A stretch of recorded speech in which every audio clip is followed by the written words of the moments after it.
Good morning. I want to show you guys some examples of how to solve kinematics problems. In this one, a car is accelerating from rest to 10 meters per second in 2.5 seconds, and we want to know how far did the car travel in that time. When we mean how far, what we mean is we're solving for displacement, and since it's on the road, it's horizontal displacement. So let's start off with what we already know with our variables. So I'm going to go ahead and say that we know that our initial velocity is 0 meters per second. We know our velocity final is 10 meters per second because it tells us that in the problem. And we know that the time this takes is 2.5 seconds. So I want to look at my equation sheet and see which ones say these three variables or some combination of these variables and delta x. And there's only one that is going to work, okay? And that is going to be delta x equals v naught t plus 1/2 a t squared. We don't know acceleration, which means we're going to have to solve it a different way, okay? So acceleration, but we know velocity. We will want to say velocity final equals velocity initial plus acceleration times time.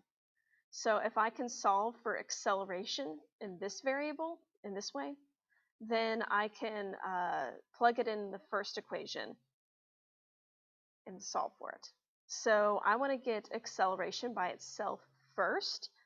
So that means I want to subtract away v naught to the other side. And then I want to get acceleration by itself, so I will divide both sides by t. When I divide this side by t, it cancels. So that means I'm going to be left with acceleration is equal to v naught final minus v naught initial divided by time. Now let's plug in our values. Acceleration is, our final velocity is 10 minus our velocity initial is 0 divided by time, which is 2.5.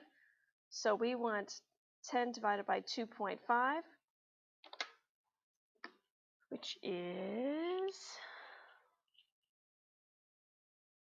4 meters per second squared. Great, so now we know our acceleration is 4 meters per second squared. So now I can erase all of this stuff. Eraser. We don't want this anymore because we need room for solving for our last variable, which is displacement. Okay.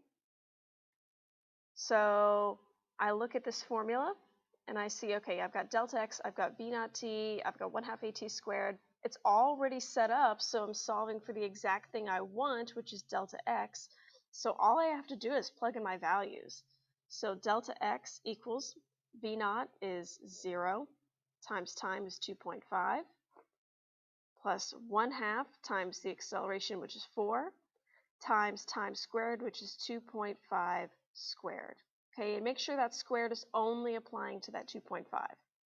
0 times anything is 0, so all we need is 1/2 times 4 times 2.5 squared. So I'm going to get out my calculator. I'll say 0.5 times 4 times 2.5 squared, and that's going to give me 12.5 meters.